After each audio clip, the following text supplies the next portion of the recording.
This is where I belong.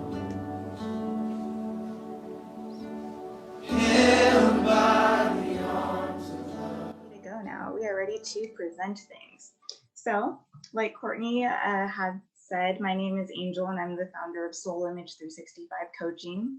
And the mission of Soul Image 365 is to help women and girls alike learn how to feel comfortable in their own skin and really embrace who they are.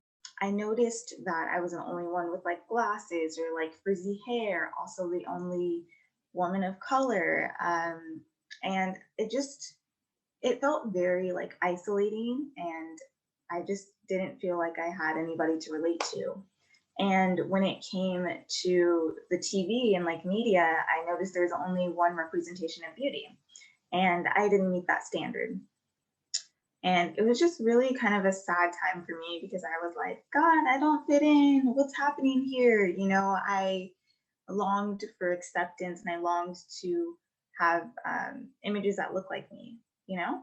I've also been very curious about what the root of a problem is. I don't like to be very surface level. I love to go deep and I love to find the root and not just the symptom.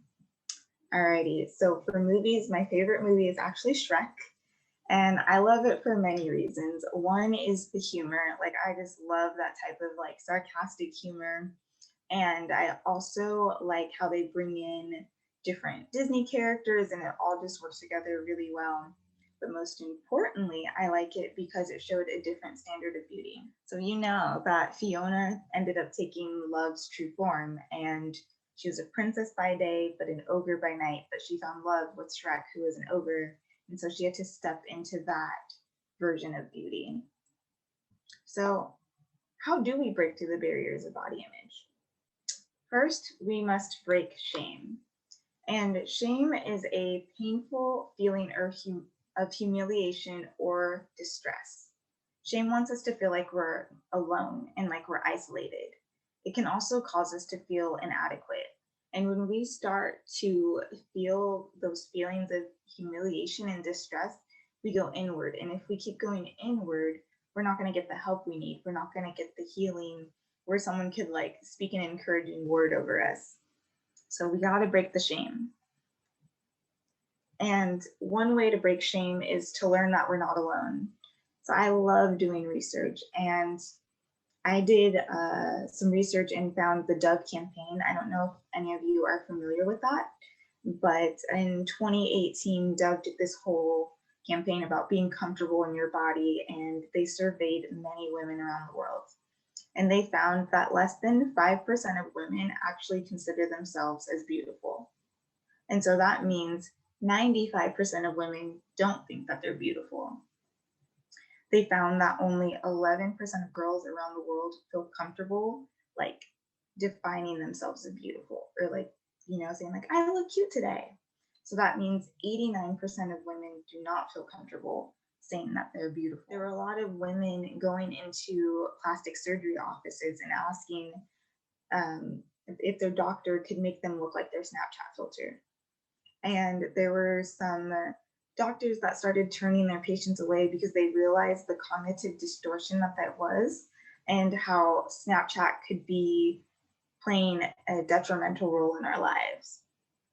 And I wish I had like magazines in these slides, because I've done other research too, to where editors for magazines and whatnot, they can take one person's nose, they can take one person's eyes, somebody's abs, and put them on a model's body to create this perfect version of a woman, and then they can put it on a magazine stand and say Summer Beauty or something like that.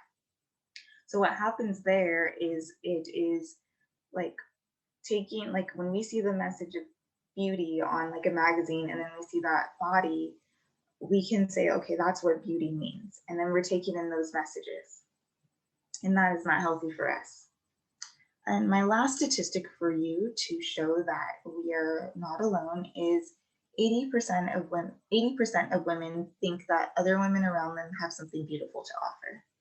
So the person to your left and the person to your right probably sees all the positive things about you. But internally, we can tend to criticize ourselves and think that we're not good enough. But think about it. If somebody next to you thinks that you're amazing, and ladies, I think you're already amazing just like talking to you for the first like 5 to 10 minutes before we started the session. So if other people think you're beautiful, you just need to believe it.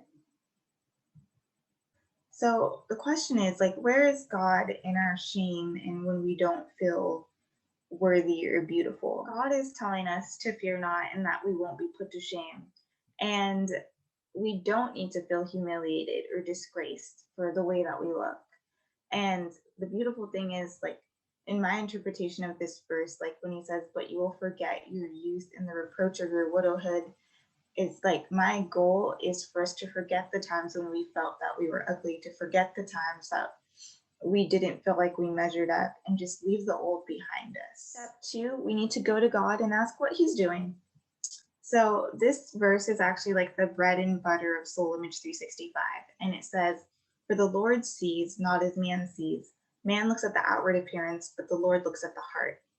So we don't need to worry as much about what we look like on the outside because God's going to use what's on the inside.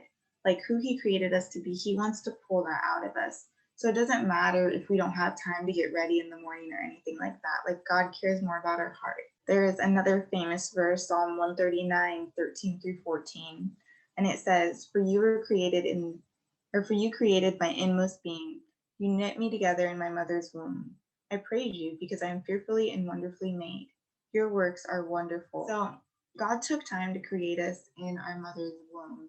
And I put like a little clay picture in because it's like He took time to craft this. And like pottery takes time, it's like a slow and delicate process. And God used that to create who we are.